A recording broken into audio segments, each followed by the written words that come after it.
Nasıl tegenstander İbrahim Elbuni? İbrahim Elbuni hakkında ne düşünüyorsun? Çok fazla bir şey düşünmüyorum. Bana sordun, bana. Hala bak. Vergeet oğlum. Allah'ım ya. Bana dedi. Vergeet oğlum.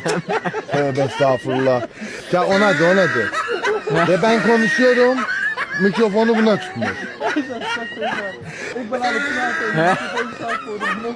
Bu nasıl bir şey ya? Hayatta sevdiğim üç şey var. Bir dövüşməkdir, bir yeməkdir. Yani eğer idmançı olmasaydım restoran sahibi olacaqdım, gedəm onda yiyəm. Bəli, mən idmanı bıraxandan sonra restoran açacağım.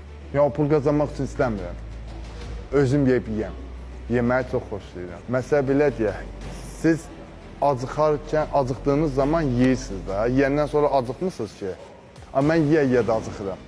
Valla bilmirəm nədəndir, amma yiyirəm də, sevirəm də yəni. Mənim üçün başqa şeydir, yemək mənim üçün həyatdır.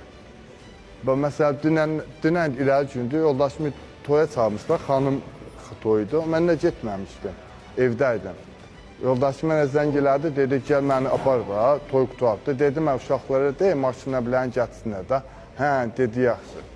Telefonu şeylədi, sonra yanındakı dostum zəng elədi.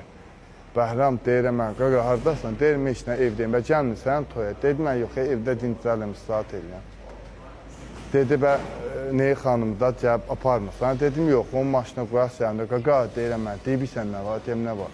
Deyir, sən stol doludur da, deyir. Deyim nə mənə, deyir, kababdan, tikədən, pirzoladan. Deyir, mən belə demə də, deyir, Allah şahidi də oldu. Dedim, bir dənə böylə gəlirəm, bax. Durdum, getdim. Sonra yoldaşım gəldi mənə deyir.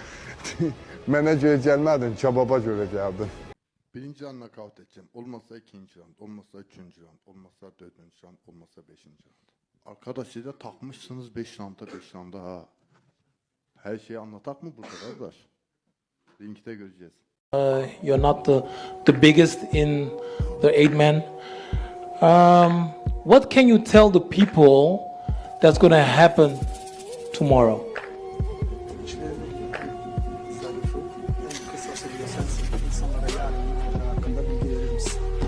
İnsanlara... Yeah! He says they'll see you tomorrow.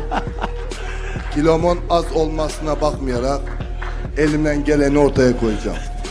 He says, I'm not going to look at my weight, I'm not going to look at my height, I'm just going to show it tomorrow. Thank you very much.